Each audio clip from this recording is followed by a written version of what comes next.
Welcome to our annual Bladtcast Oscar post show. And some years it's a bit of a struggle to figure out what to talk about. Not so much this year. And it's, of course, never a struggle to talk to our annual guest, Christian Toto, who we just had on a few weeks ago to talk about his great book, Virtue Bombs. So you can find his book and find that episode. But Christian, welcome back to the show. Thanks for having me back. I'm at a new undisclosed location. So if there are tech glitches or a cat who seems to be meandering around this place, that is the explanation.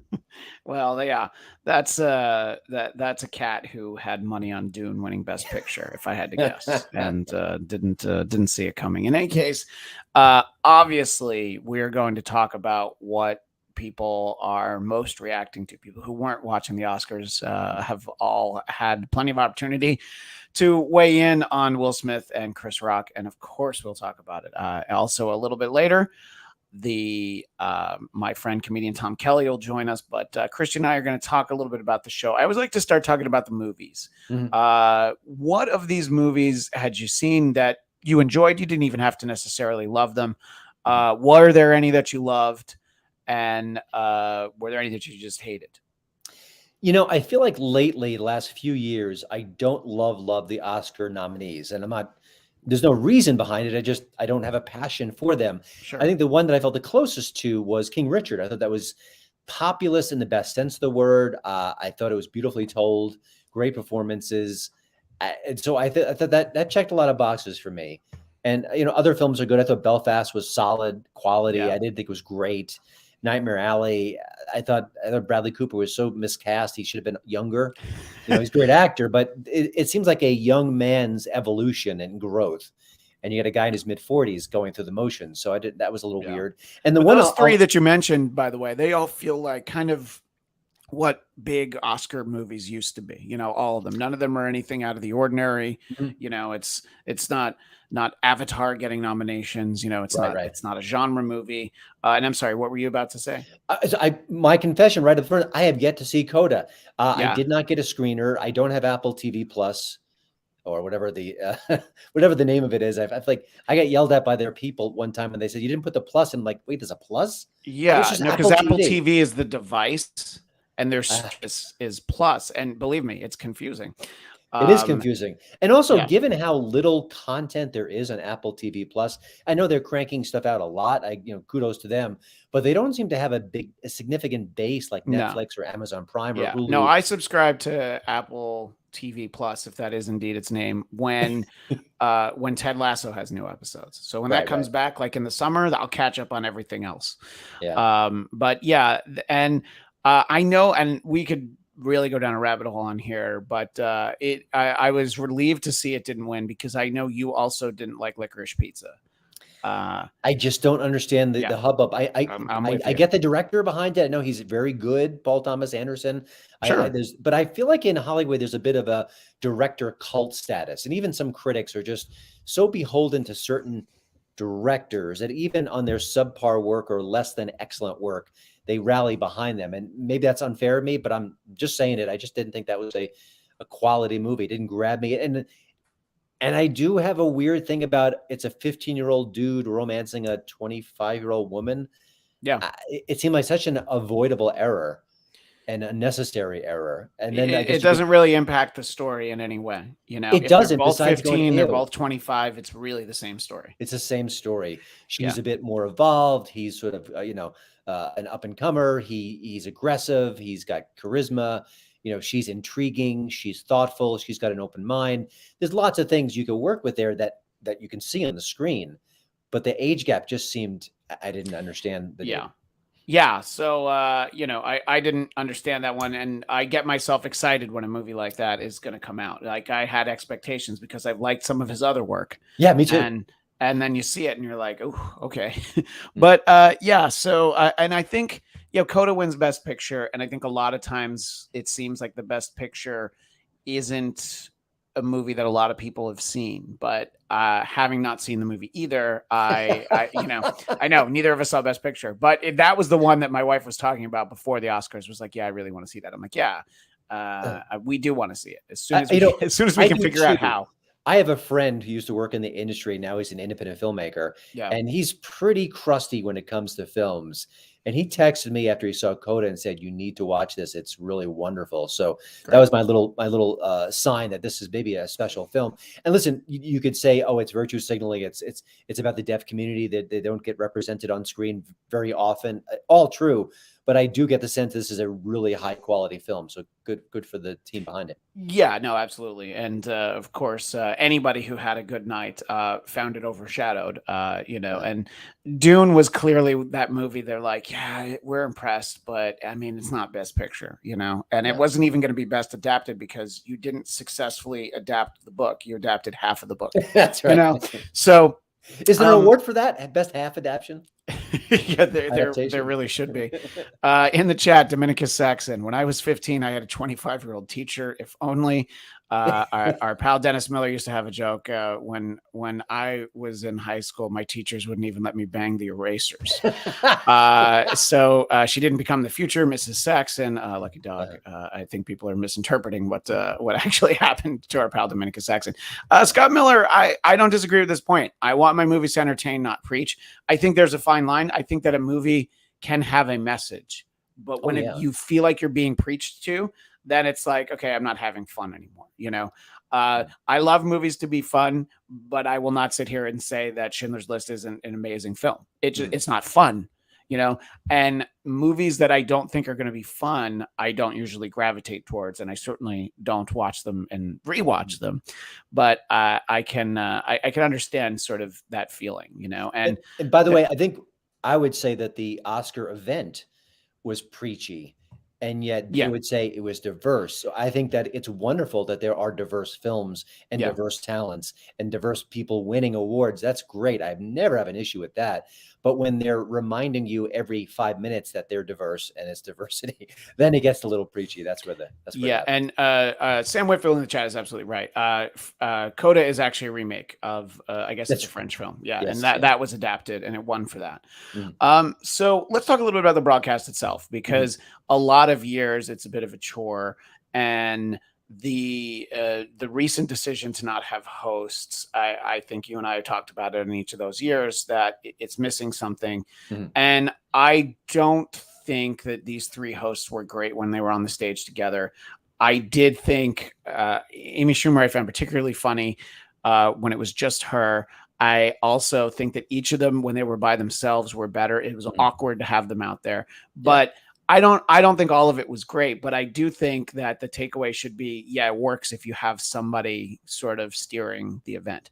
I thought that the jokes that fell the flattest were the ones that they probably thought were going to land, like the shredded voting certificate or voting registration form. You could just tell they're like, well, this is going to kill. And even that room was like, okay. Yeah. So I was just like, well, that was kind of funny. And I agreed with something you tweeted. When Amy Schumer was talking about how much Leo does for climate change, I'm like, oh my God, is she going to talk about how he takes a private plane? And then it was just like, and look, it's not a terrible joke. The one that she used is, saving the environment for his girlfriends. That's an okay joke, but I really thought she was going to say that. And I'm like, all right, that's going to be fun.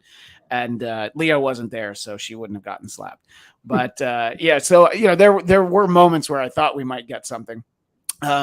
Where do you feel like it was? Was it overly preachy? For me, there was like a Mitch McConnell joke that you were like, oh, that was like a Trump joke, but they felt like they couldn't do Trump jokes anymore, and it was just like, I mean, it just, it just didn't work. Even in that room where, most people in that room aren't going to be a fan of Mitch McConnell or Donald Trump, but the joke is still just like, So what did you think? How am I missing? Was it just as preachy as years past? And I was just happy that there was a host. Well, I mean, I think the preachiness comes in where every third winner mentions diversity, empowerment. And I think, so that's not the show's fault. It's just, the people accepting the awards decide to go in that direction. But I also think it's sort of it's a fast moving train. Once you go down there and you know it's going to be woke and it's going to talk about diversity, then everyone kind of jumps on. It's not a good show. I don't think I was as aggressively bored as I was in the past. That's my rave for the poster for next year. Long before Chris Rock came out, I was just thinking this isn't as bad as years past. I think last year or the year before, I was just stunned at how bad it was. Yeah. And I didn't get that here. But I also think, I'm kind of aware of the fact that it's the 3-hour rule. They got to get under 3 hours. Got to get under. We're going to insult, the craftspeople in our industry because we've got to get under 3 hours.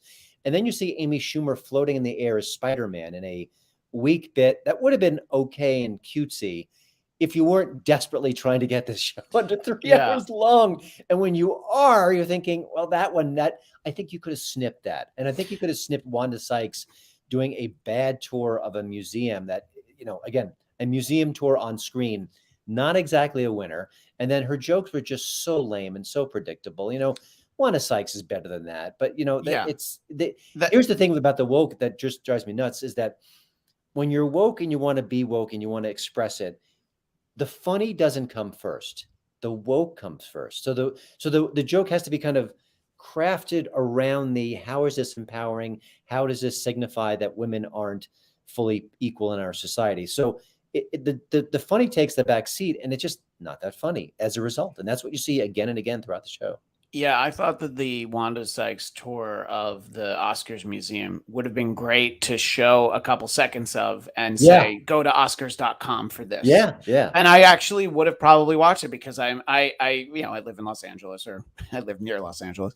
And I am interested in that. I mean, I love movies, and I've heard people who have been to that. And it's like when you get to see things like the actual ruby slippers and like the first R2-D2 and, some of the stuff that is there. I love that. I mean, a few years ago in New York, there was this Jim Henson exhibit my wife and I went to, and there was so much Sesame Street stuff. We were there for hours just because I wanted to see everything, So I think that, some of that stuff would have been best served on there. And when you're really clipping some of the awards for people who, have had these tremendous achievements, to have some of these bits, I agree with you that, just completely unnecessary. I think don't be afraid to go 305, 310. But this was this like 340? It was at least 335. Yeah, and look, a little bit of that out of their control. But by that point, like the bumper where they came back and they said our exciting third hour, I'm like, that's at 2:30. They said that 2 hours and 30 minutes. And I watched the whole thing on YouTube TV after, and I managed to not have anything spoiled for me. So I didn't even know that the slap was coming, any of that stuff. But, and it still took forever. I mean, fast forward through, the musical performances. Let's start there because that's how they started the show. And I thought it was fitting that Beyonce was performing surrounded by green screen because even her vocals were so clearly artificial that let's not have anything be genuine here. And it's a huge star. I understand I understand how big Beyonce is. It's a smart programming move to start with that. Sure. But I was just like, if I wasn't watching this with my wife, I would have fast forwarded through it. It was that kind of feeling.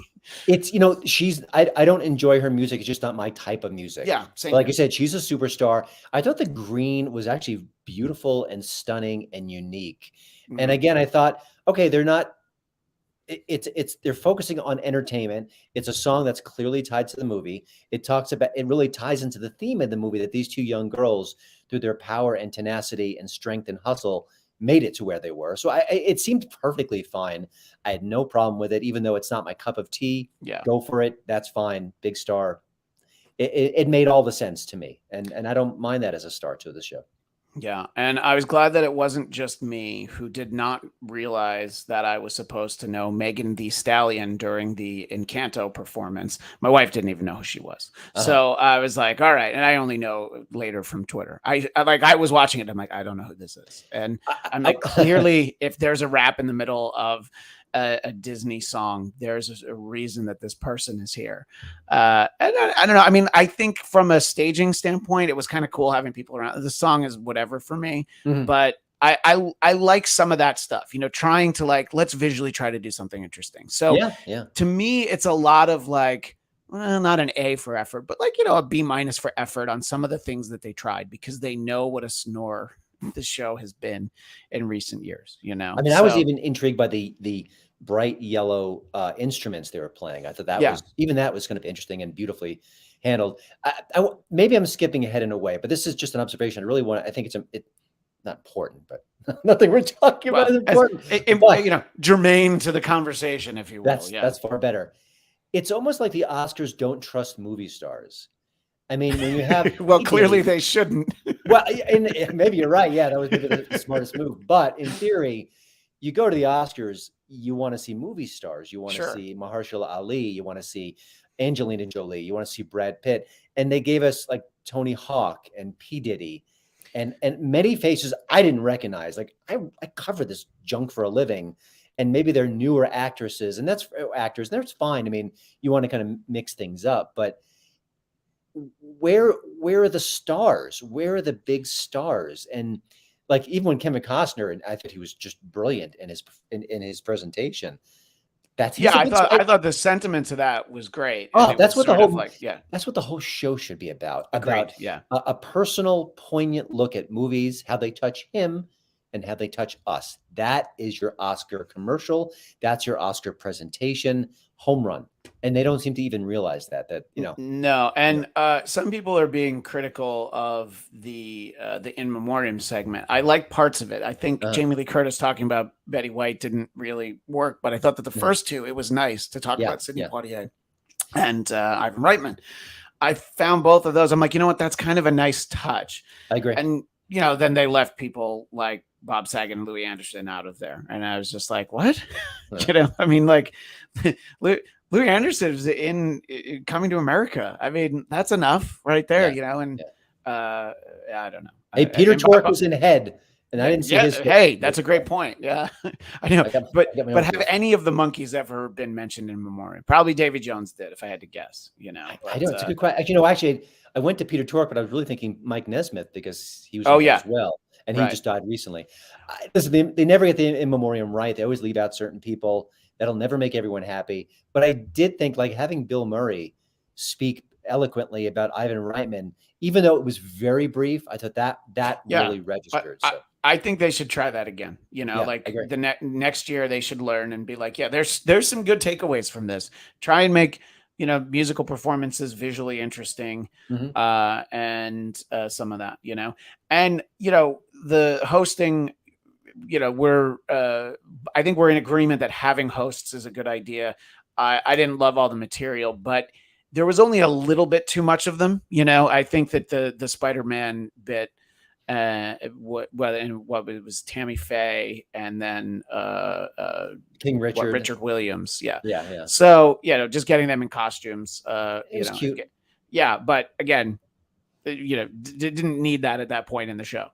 In any case, but it did set up Amy Schumer for one of the better lines of, you know, I was getting out of that Spider-Man costume. What did I miss? You know, because somebody gave her a fist bump because you could tell there was a weird feeling in that room from that point onward, you know. That's why you need a host. And that's why you need a comedian with skills and experience ad-libbing as a host for that moment. At the end of the day, this is a live presentation and anything can go in a live presentation, which we learned the hard way. And to have a comedian like that, who can roll with the punches, who can read a room, that was a perfect line from her. Perfect. And it was so funny because she did that. I think she went to the seat filler shtick, which was minimally funny. And Jesse Plemons either was doing a Will Smith and acting like he was angry or was legitimately angry. I felt like he was acting, but I'm like, if they didn't tell him beforehand they were going to do that, I mean, you know, Kirsten Dunst, I feel like they would have played along if they went to them. I can't tell one way or the other, but if you didn't go to them beforehand, then it's like, well, then why did you pick them? You know what I mean? Yeah. So maybe they were going to do it to Will and Jada, and then they had to adjust. They're like, well, can't do that now. You know, we're not going to call Jada a seat filler.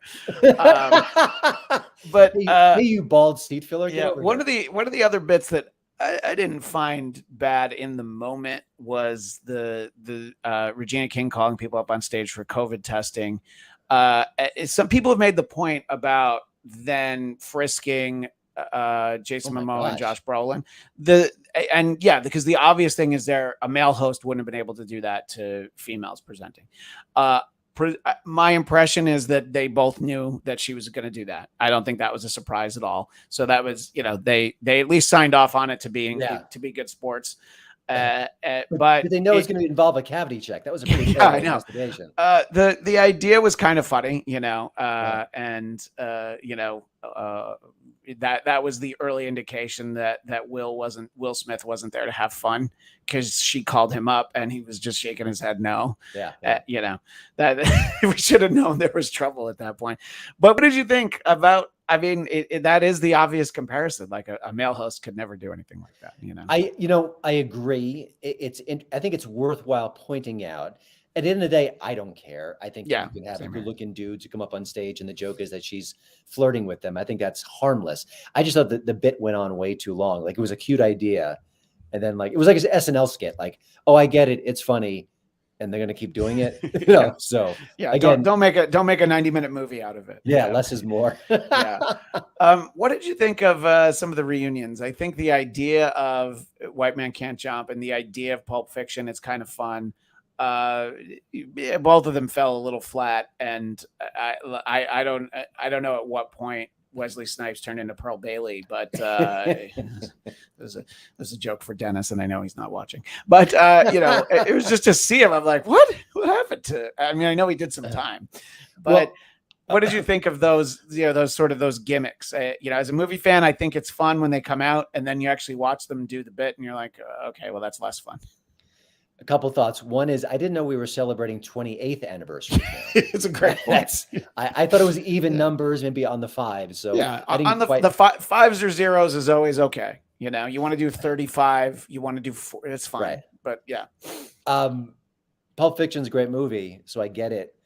White Man Can't Jump. Was that a little surprising? Did we all remember where we were when we first saw it? And then I thought, okay, you're going to get Wesley and Rosie and Woody, and then give them terrible dialogue to say. It was bad. Just frustrating. Yeah. And then I think at the end, Woody started ad-libbing, and he was literally funny. I'm like, okay, that's good. Let's do that. Yeah, no, you're right, because he said I shouldn't have done that bong rip in the car. And, and then Wesley says that I was in there with you or whatever, and then Rosie says I wish you guys had shared or whatever she said. Yeah, you know what? I think you're right. I think that was a more natural moment. And sometimes you should have a little bit of faith, although we're saying that you can't trust the movie stars. So one way or the other is the right approach. That's right. We're the hypocrites now. Yeah. And also, they did Pulp Fiction, and John Travolta can dance. If you need to rewatch Saturday Night Fever, go do it, because I know it's technically of its era. It hasn't aged a second. It's a breathtaking movie. And so he gets up there and he starts doing the dance, and the cameras immediately look away to random shots of people in the crowd who are not very expressive. I'm thinking, okay, I'm not a director by trade, but by golly, I know to put the camera on John Travolta and or hope that Uma gets into it as well. What were they thinking? It was like, I felt like hours were passing when they were not showing John Travolta doing the dance that you want to see about the movie. So yeah, no, absolutely. Yeah. It's such an amateur hour. And then something like, I don't know. I mean, there must be, I don't know, the Broccoli family must have pull, because like 60 years of James Bond, I'm like, have any of those movies, any of the 25, 26 movies, did any of them win an Oscar, for anything? And I was just like, that was one of those, I'm like, you're taking up a lot of time, I agree, for a but James Bond package. It was more fun. It was well edited. And also, I think the Paul McCartney song, Live and Let Die, was the perfect song. There have been a lot of great Bond songs, but you needed something high energy, iconic, that just fit the mood. And so I was okay with that. Again, I get it. It's a long show. You don't need it. But at least that one delivered, I thought. No, I did enjoy the clips package. It was just, I'm just going through my notes, and I remember even in the moment, I was thinking like, do we need to take time for this? Meanwhile, Amy Schumer's being hoisted up as we're thinking that watching the show. Yeah, I know. Yeah, right. Exactly. I thought I was reminded when the Korean actress who won for I believe that movie was called Minari last year, that movie was okay, but I really liked her in it. I remember that, and I was like, I hadn't thought about her since last year. And I think that the actor from Coda who won and signed and all that, I thought that was great. I like seeing stuff like that. I was surprised at this. How had Kenneth Branagh never won an Oscar for anything before? Like, anything that he had done. Like this was the first win that he got. So I was like, yeah, good for him that he finally won one. You know what I mean? Yeah.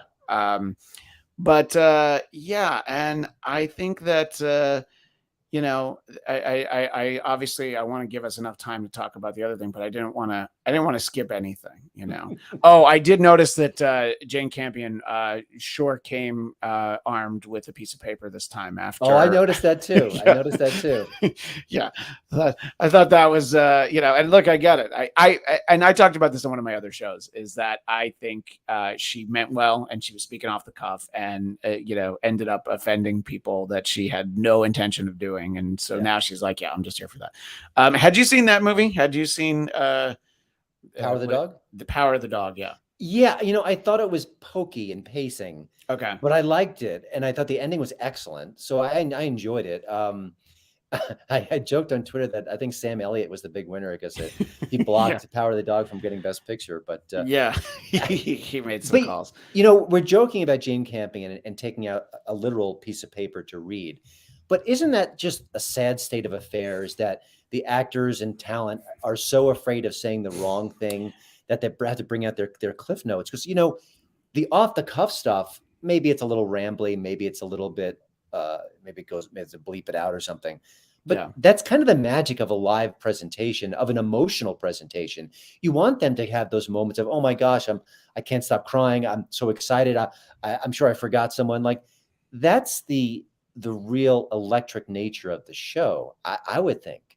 And I think, you know, and other people didn't have notes, but she did. And I just thought that's kind of lousy, you know? Yeah. Are we going to get to a point where all the nominees pre-record an acceptance speech? Yeah. Because, you know, and then their publicists are going to go through it and like, nope, we got to do it again. Yeah. Yeah. You know? But I thought that, you know, sometimes when you bring out a legend, you might want to let them talk. I seeing Coppola and De Niro and Pacino, like that's fun, but it's like it could have just been Coppola. I mean, why did it matter? You know why? I don't think De Niro doesn't live out here, and I assume Pacino might, but you know, like they literally didn't say anything about Godfather.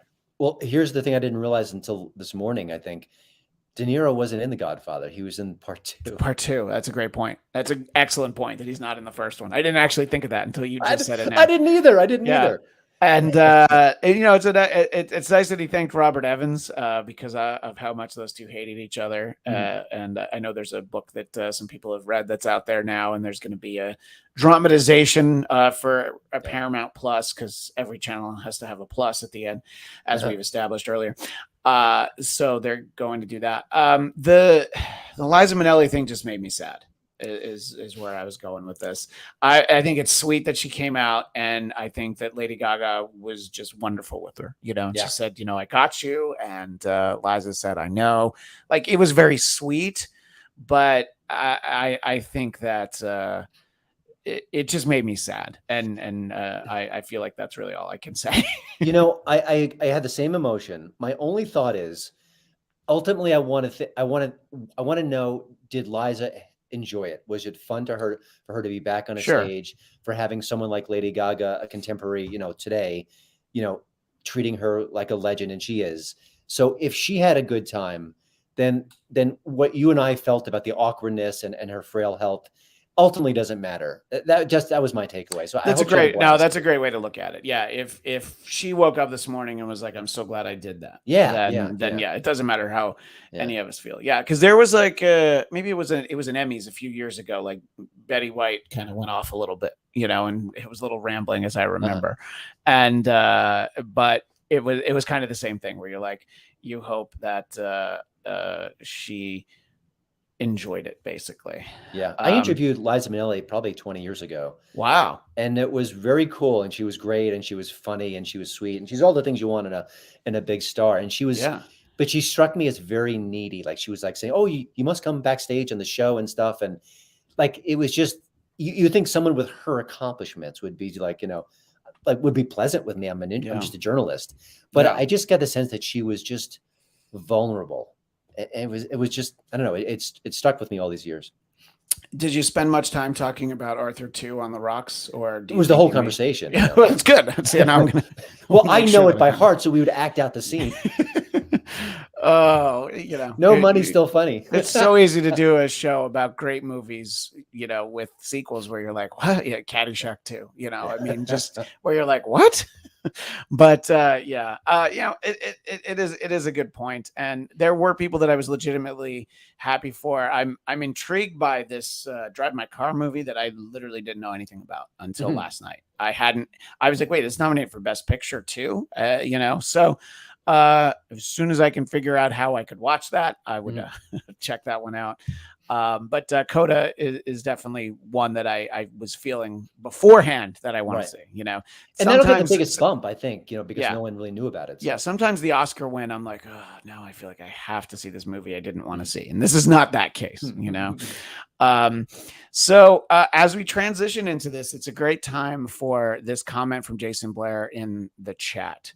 So he's just logging in now. I'm sure you've already talked about it. We have not. We saved it for you, Jason. That slap was obviously fake. I think Will Smith decided to keep the bit going by yelling out the comment afterward, and instead it just made it awkward.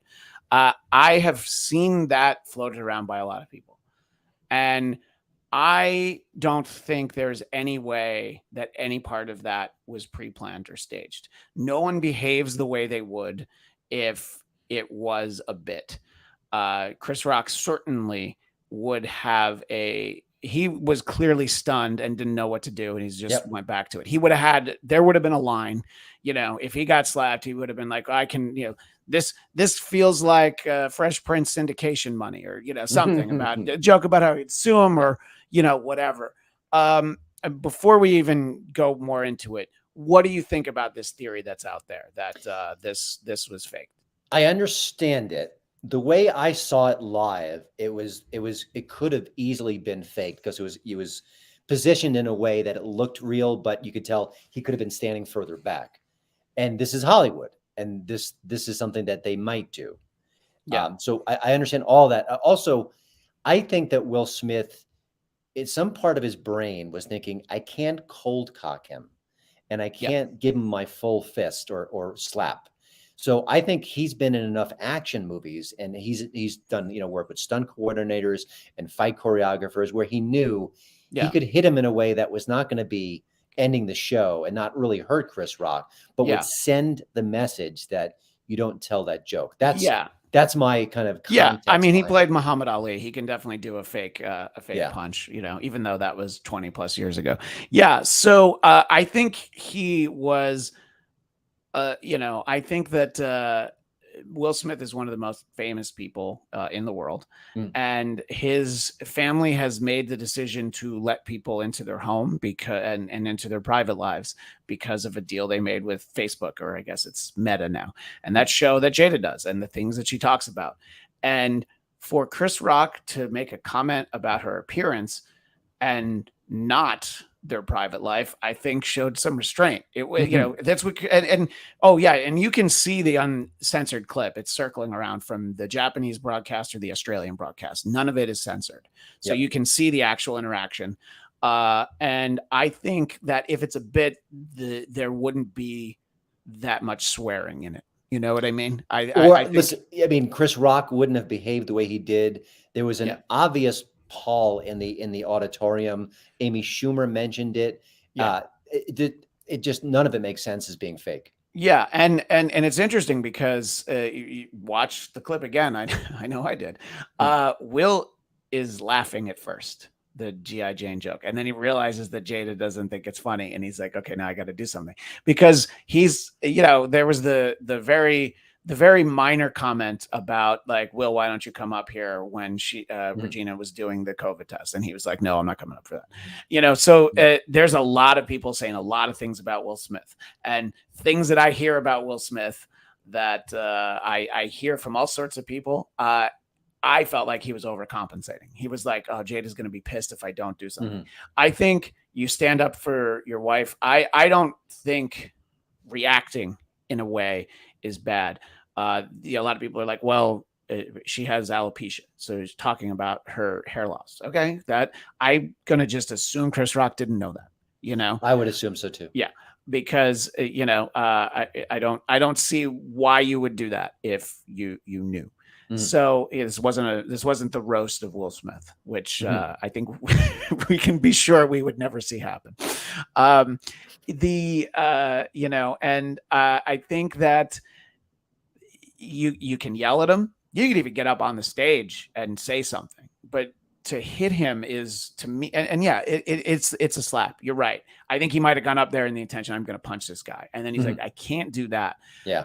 To leave your seat and interact with a performer on the stage is, in that room more than any other room, people should know that you don't do that. And if you feel like you need to stand up for your family, you can yell at him during it, or you can just give him some eyes, and he's going to know that you're going to find him backstage.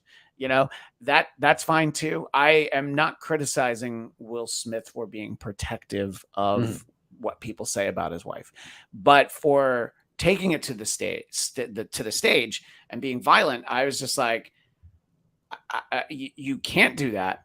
Also, you can't let him stay there. Someone has to. I don't care that he's the only movie star in the room, really, of his caliber. Jack's not there. Jack doesn't come anymore. Yeah.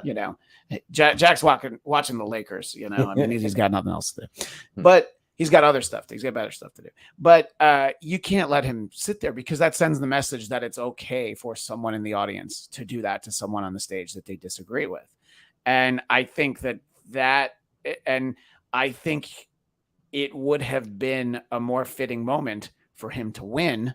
And then they say, but obviously Will is not here to accept his award. Oof. So, to take that moment from him, I think that would have been and then, maybe Will would have been like, yeah, that was worth it to not get to give my speech. Yeah. Because I was there.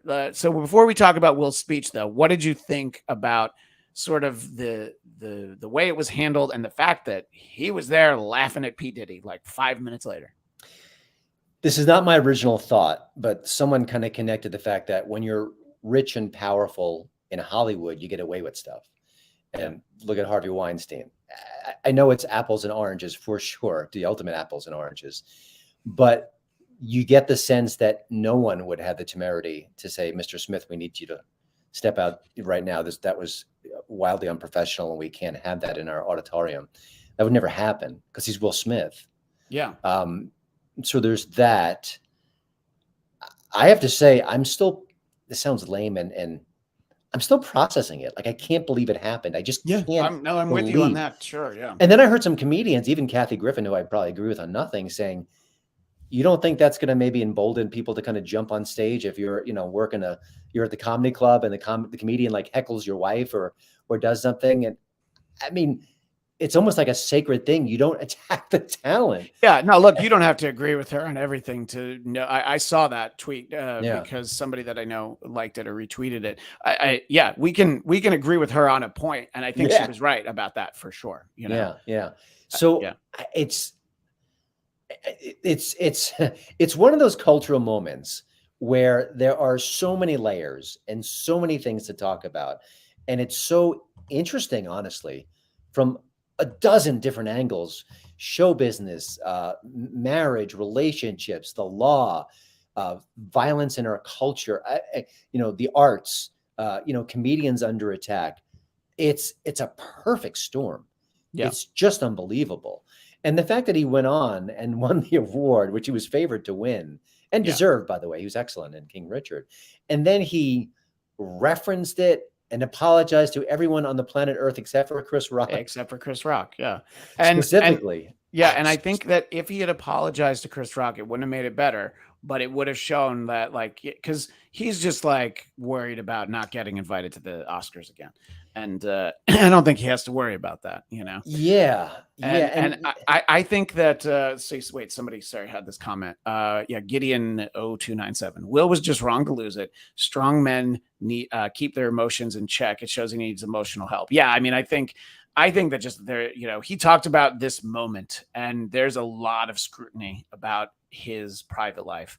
Yeah. And, I think the fact that it was Chris Rock, who I'm going to assume before last night, the two of them run into each other at a party or anything, they of course said hi to each other. You know what I mean? Like they're probably not friends, but they have to have been friendly with each other, although I guess when Chris Rock hosted whatever that was like 10 years ago, I think he did make a joke about how Will wasn't nominated for something, and Jada said she was boycotting, and he's like, well, it's like how he was boycotting somebody's panties. He's like, I'm not invited. I can't even remember what the joke was, but it was something that, you know what I mean? Yeah, so like maybe there's a little history, but and I don't know. And then if either of the other parties involved were white and then one of the other is black, whichever, then it turns into a whole different thing. If it was, and you're just like, so there's it's a one black man hits another black man. You still have all these problems, but if you brought any kind of racial element, it doesn't even have to be white. If Simu Liu got slapped on stage, you know what I mean? It's just, there'd be so much more to this. And it'd be multiplied by 10. Yeah. That's it. Yeah, no, I definitely agree. So if I may, I want to, I felt like we were watching a man having a breakdown on TV. And I thought it was like he was trying to identify so hard with Richard Williams and how he cared for his family and took, and nurtured them and protected them. And it was almost like this weird, the wall between the character and the person just breaking down. And, I'm not a superstar. I don't know what a Will Smith goes through, but I also think he's super rich. He's super successful. And I'm sure that being in the public eye has its own drawbacks, like we saw. But I think he's going to be okay at the end of the day. And I don't know. I just felt like he was emotionally frail. Yeah, no, I think that it raises more questions, and I don't know who anybody sits down with anymore. I guess it used to always be Oprah. I think at some point, or maybe he does it with Jada on their show. And honestly, I think if Jada got up and slapped Chris Rock, everybody'd be like, okay, he made fun of her. He made fun of her appearance. Yeah. I think that would have been like, okay, yeah, you insulted a woman and she slapped you. And I think, where's that? And I think you might have retweeted it, how somebody you definitely retweeted it, that somebody commented, and I screenshotted so many tweets to try to remember who they were. And there's so many, but somebody made the point that they were joking about toxic masculinity at the beginning of the show. And then this is, of course, the most toxic of masculinity. And it's like, well, so which one is it? Which one's okay? Yeah. Just as I was talking, I was thinking, but what if Jada had slapped Chris Rock? I think he probably would have been like, all right, maybe I deserved it, and I think it, maybe Jada doesn't need her husband to get up and punch somebody, and also these are celebrities, and they have such, use the buzzword, privilege in so many ways. Yeah. And, and there are people who have real challenging hardships, who don't know where their next meal is coming from, don't know what they can pay off their rent. And so picking on them for their hair seems different than picking on a superstar who's glamorous and beautiful and talented and rich and has a wonderful husband by her side. You can take a joke. It's just a joke. Come on, gang, Yeah, he didn't say that she, doesn't look good. You know what I mean? Yeah. It's just it's a different look. And I didn't know about the alopecia in the moment. I was wondering, I'm like, oh, does, maybe she's going through chemo and we don't know it. And then you hear that it's the alopecia. I'm like, okay, so there's a little bit more to it. But I think that, there's a lot of their private life that, because they're so super famous and because they're so willing to share, we know a lot of things. We know things that Jada has done. And, things more recently, so there's a lot of that. And, there were plenty of comments that in a few minutes, when Christian runs off, my friend Tom Kelly will join us. We'll talk a little bit about that, some of the different reactions. But one that I thought was unique from my pal Don Jameson, whose show on Compound Media I will be on tomorrow at 7 p.m. Eastern, 4 Pacific, that Jameson show. He and for our audio listeners, I'll have to spell this out. But Don said, cops are dusting Chris Rock's face for Fresh Prince, Prints of Bel Air. And I was just like, I saw this last night. I'm like, oh, that's perfect. Because a lot of people were focusing on other things. And I haven't seen anybody else, with that exact take. Well, here's a quick note I mentioned yesterday on Twitter.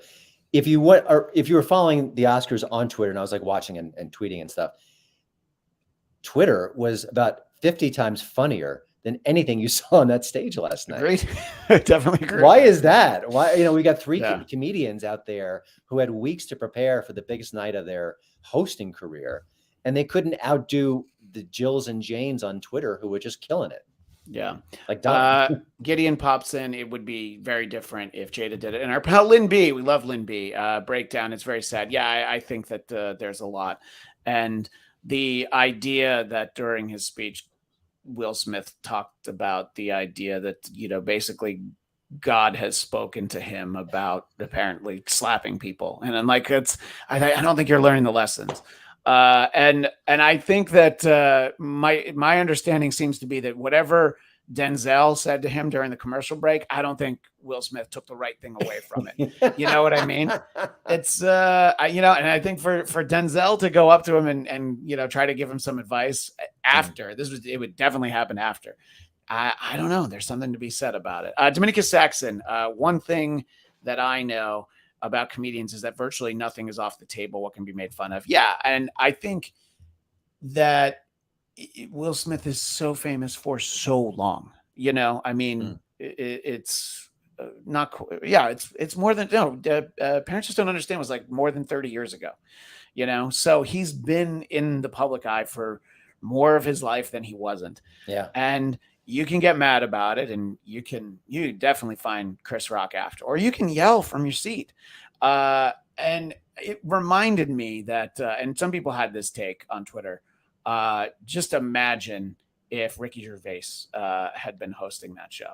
I mean, that interaction that Ricky Gervais had at the Golden Globes with Mel Gibson was so uncomfortable. Mel Gibson didn't stand up. Mel Gibson didn't take a swing at him.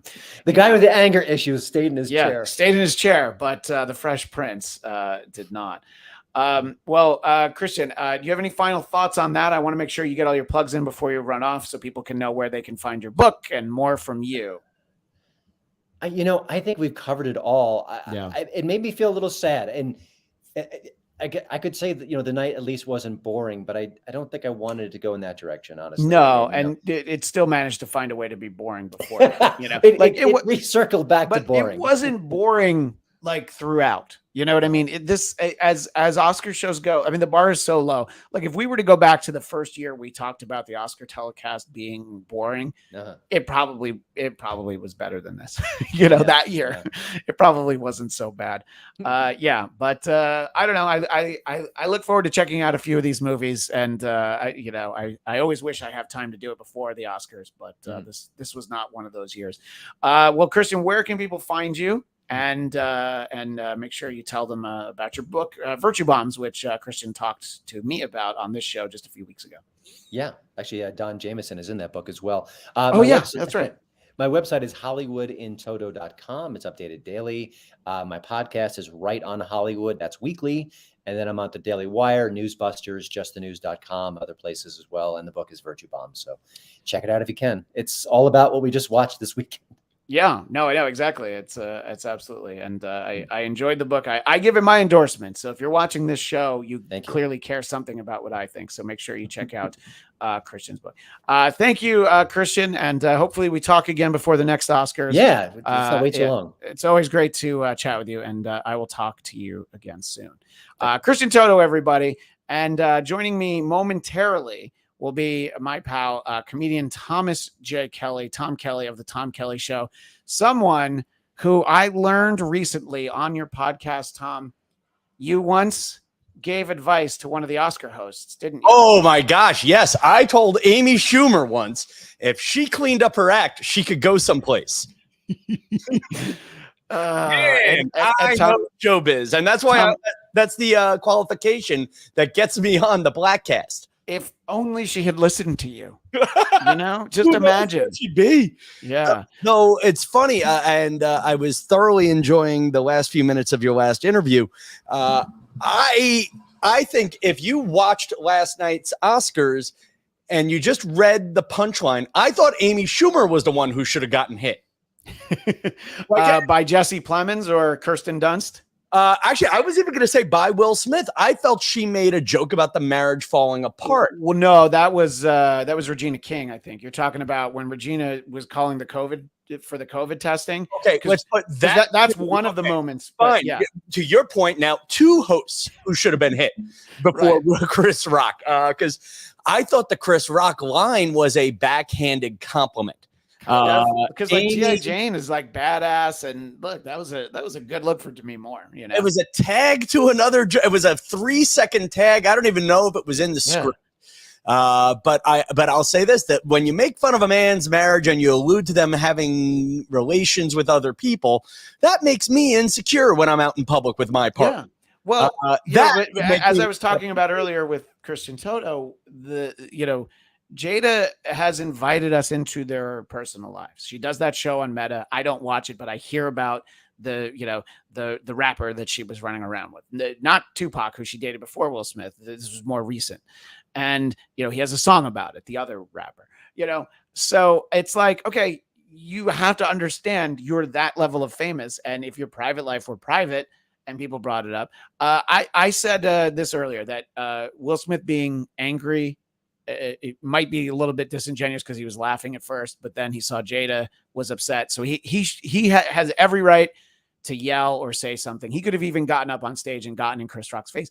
But when when it turns into violence, and yes, it was just a slap. He didn't cold cock him. He didn't use his Muhammad Ali moves, but you got up on the stage and you struck a performer, which, as I was saying earlier, that's the one room where you feel like everybody should kind of know you don't do that. You can yell to him, "I'm going to find you backstage," and we're going to talk about that. There's a lot of other ways to handle it. What are your thoughts about the slap heard around the world, Tom? You just used a great line. You just used a line. People in that room should know better.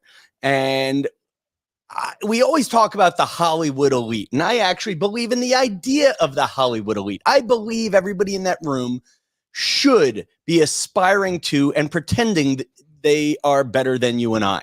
Yeah. That said, that room full of phonies, everybody there, we vilified Kanye for 10 years for taking a microphone away from Taylor Swift. Yeah. Will Smith slapped a man in full view of 100 people. We gave him the Best Actor award 10 minutes later and a standing ovation like none of that happened. That was a room full of people all auditioning for Wild Wild West 2. Wiki Wild West. Yeah. I think that the standing ovation was surprising. I think a lot of people in that room, they were like, yeah, we've had comedians make comments about us and we're glad that somebody did this. But I think it was very hypocritical. I was saying to Christian, I was shocked that Will Smith was still there. I don't care how famous he is. You would have sent the message that you can't do that. I don't care how famous you are. There were, I'm sure he came with his bodyguard team, but there had to be enough security at the Oscars that they could have carried him out by his little DJ Jazzy Jeff. Let's pause for a second. I missed the beginning of your podcast. Did you explore the possibility that this was faked? Yeah, we talked about it, and we think that it would. Chris Rock would have had he would have had a line. I think that when he got slapped, he would have said something about. I think my thinking in the moment was like, oh, that feels like Fresh Prince of Bel-Air syndication money, something joke about it. He's going to sue. I feel like he seemed legitimately shocked. I think there was too much swearing for it to be staged. Yeah, you could have had one or two. I think that Christian Toto had this point that Will Smith might have stood up intending to punch him and then realized like, I can't really do that. That's going to be a real problem. So he slapped him and then he made his point. What do you think though? I mean, right here in the chat, I know that our mutual pal, Jacob Downey is convinced. I think that I don't think anybody involved in that production could have pulled off anything as successful as that. Just from watching the rest of the show. So here's the funny thing. I can take both sides of the is it faked argument. And there's a woman I'm trying to sleep with, Kristen Madoff. She posted the conspiracy that it's faked. I genuinely don't think anybody in their right mind would fake it. I don't think and listen, Chris Rock is a comic that did a lot of things I wanted to do. I don't want to get into, I grew up in an ethnically mixed high school. I loved how Chris Rock talked about things my black friends were talking about in a way that didn't make me feel bad for being a white guy, if that makes sense. Yeah, no, and if it had happened, I would have watched your sitcom Everybody Hates Tom. I would have been right there with you. Yeah. He was a truth teller. Now, I also love the Will Smith brand, which is nice guy humor. We all love each other. Let's go get jiggy with it. Blah, blah, blah. Sure. Okay. And I think in an Oscars year where they're celebrating Black excellence, and I'm on board for celebrating Black excellence, and I'm on board for admitting maybe we haven't done enough of that over the years, blah, blah, blah. You're telling me the first year we may have the formula right. Suddenly we have one black man slapping another, two legends slapping each other. That's the part that makes me feel no. But I've watched it in slow motion. I have watched it many different times. And to that point, listen, you watch the slow motion, Chris, his hands were behind his back. I just noticed that on the last replay about 15 minutes ago. It was, he sure looked shocked after the hit, but there was a second where I'm like, geez, is this some sort of a joke? I don't know. And to your point, after watching the unbleeped version, I say it's not. Yeah. And by the way, this is attributed to not me, not Thomas J. Kelly. This is from Michael Che from Saturday Night Live. But I thought it was a very funny point. Our visual audience can see Michael Che uses hashtag Oscars to Black. That is Michael Che. Take it up with Michael Che. Michael Che, who routinely deletes everything that he posts. He has 2 posts on Instagram currently. So that was off the screen. I'll come back on camera. It's gone now. Don't worry about it. And again, that was Michael Che. Michael Che. Michael Again, Che Michael Che, ladies and gentlemen. Soon to be leaving Saturday Night Live, Michael Che. I think that if it's a complicated moment, and if there is any different racial composition, it becomes even more complicated. If one participant was white, or I said before, if somebody slapped Simu Liu, the Chinese Canadian actor, that would also, you know what I mean? So there's a lot to it that, but I didn't feel like man on woman, because what would have happened if it were a man making fun of a woman, or so let's go with it's real. We have to go with it's real. For our conversation, we can say if you're convinced that it was not real, that's fine. I mean, we're talking about it in the same way, really, because a lot of it is about the reaction to it. No, I questioned it, and I believe it's real, and even if it is faked, it's still wrong, is my feeling. Even if we're all falling for something really stupid, this is wrong. Yeah. And, listen, actors and actresses are supposed to be better than us in a way. Listen, especially at the Oscars, save that crap for the Golden Globes. We got rid of the Golden Globes because we were too sensitive about Ricky Gervais's on-point jokes about Hollywood hypocrisy.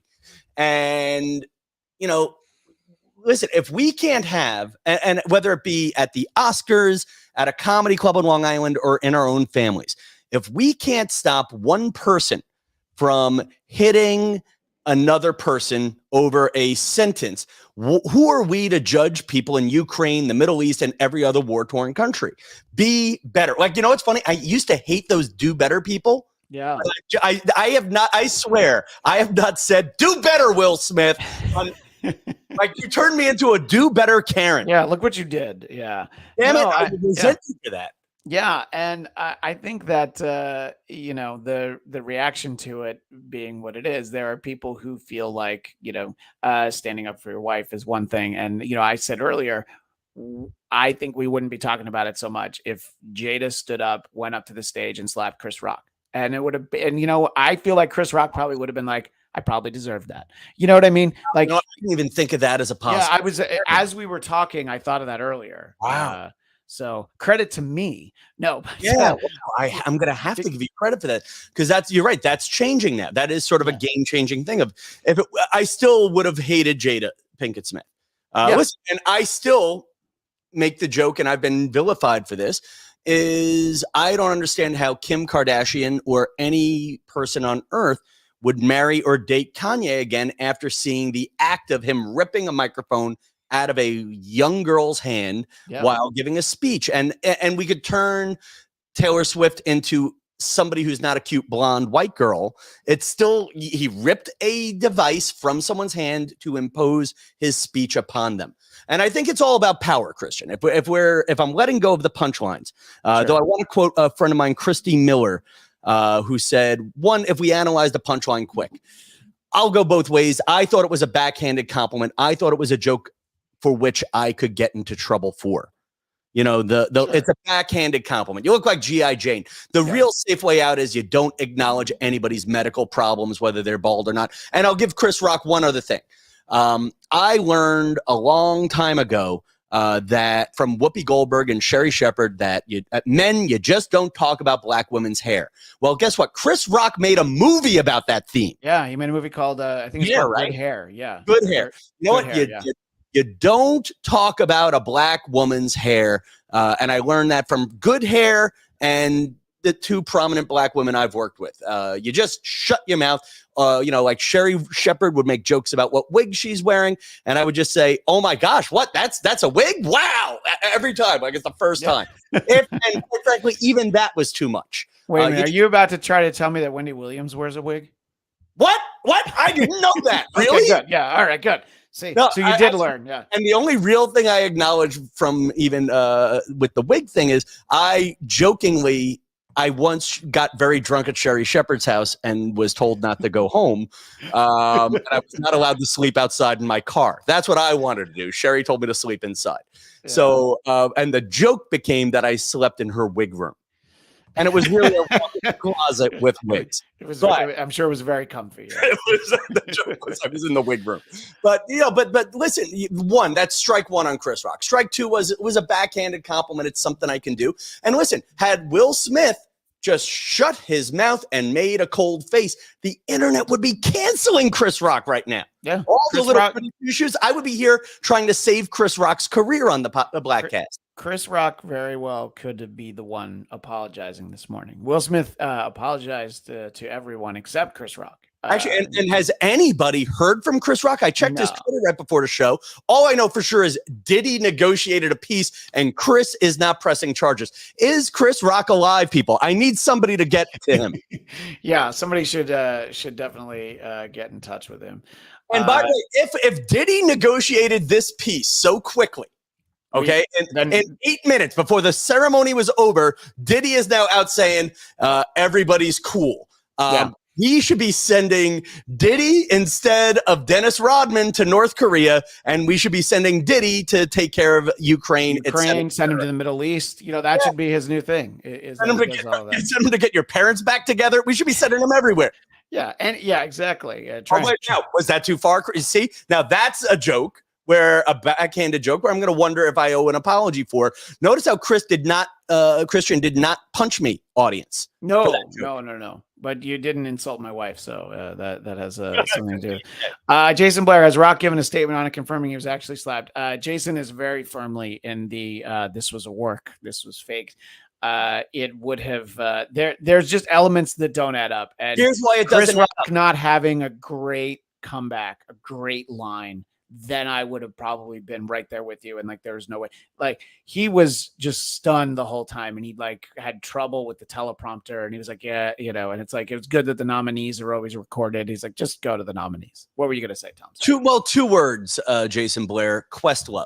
And what, he was the one right after that, right? Yeah. Questlove. That was what Chris was there to present, was documentary, and Questlove wins.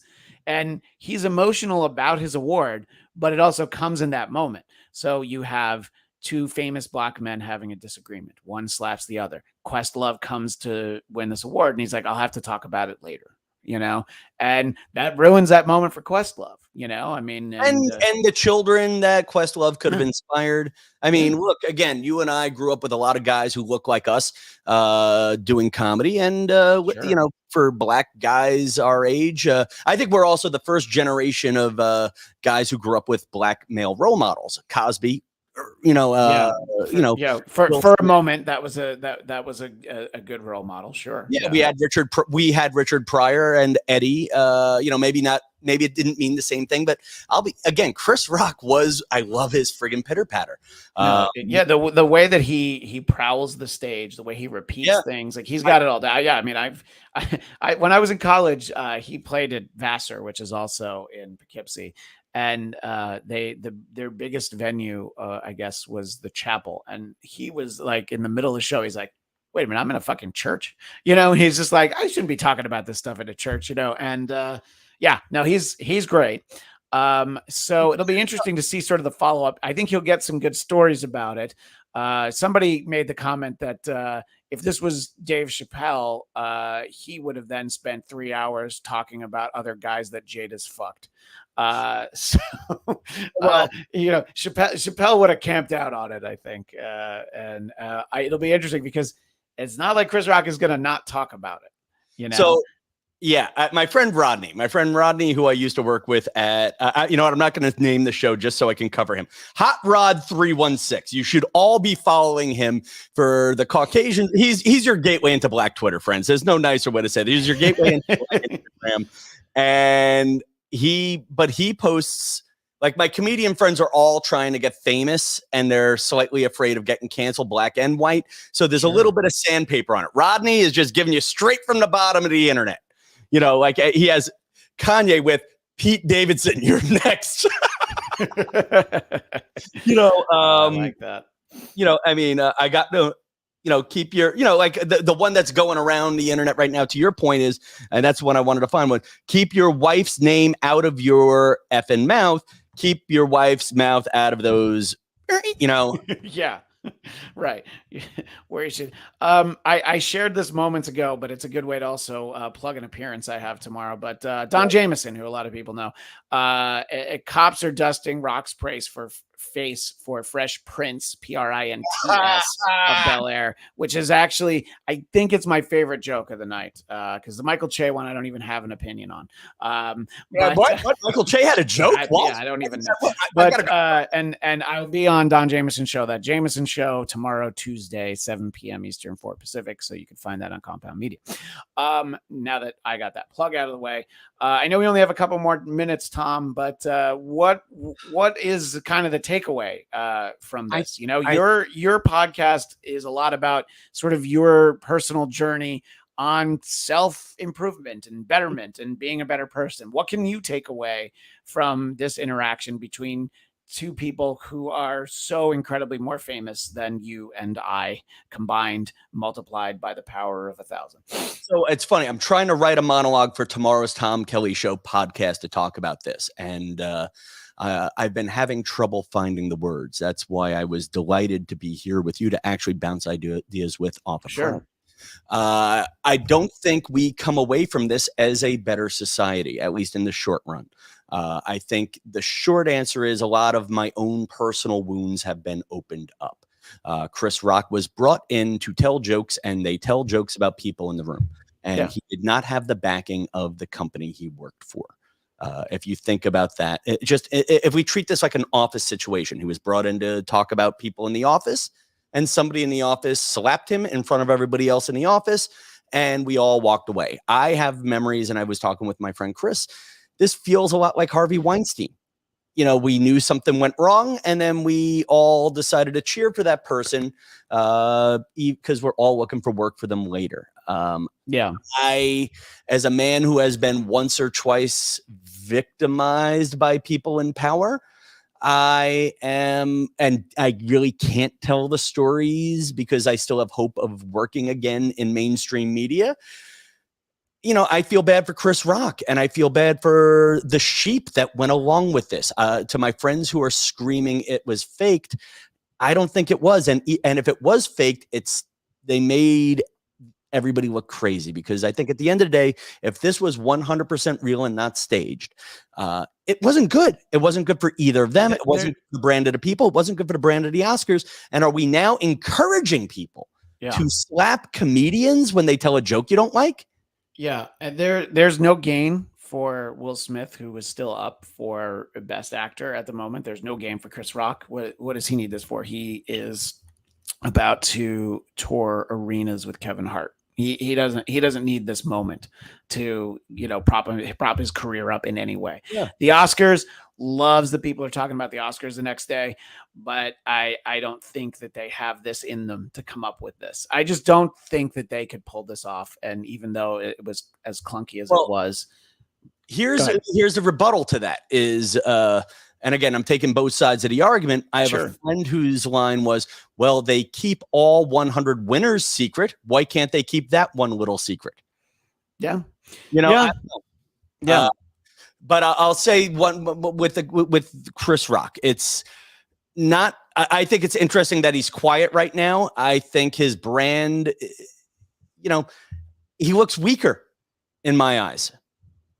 Yeah, it's almost like he's saving his thoughts on this for something. You know, I don't quite know what's next for him. You know, but you know, he's not going to be able to churn out a special this quickly. But you know, we're gonna hear from him at some point. He's not going to not talk about it. You know. Do you think the Oscars gets canceled? Because here's the one big thing that I'm disappointed in. I actually had the Oscars on mute by 8:45 and probably stopped watching by 9. And this happened at 9:15 Eastern. I was watching it on delay, so I'm not sure. I think it was even later than that, but yeah, let's say for argument's sake, somewhere in like 9:15, 9:30. Yeah. So I had a problem with the hosts first, because obviously one of them should have, you know, turned her career around and worked clean. You know, one of them should be on PBS right now. That was my line for Amy. And the second part of the Amy Schumer line is, if you clean up your act, you'll get something big. Like, I don't know, maybe you could host The View one day. That's what it was. And you can make $1 million a year. And she made $14 million the next year, America. That said, I thought any one of those three women, more so Sykes and Schumer, should have hosted the show by themselves. Yeah. I thought each of them by themselves were at least okay. I thought that they all had good jokes. I think when the three of them are standing out there, you have to react to other hosts' jokes that don't necessarily land. It's a lot of like, you know, because it's like, what are you supposed to do?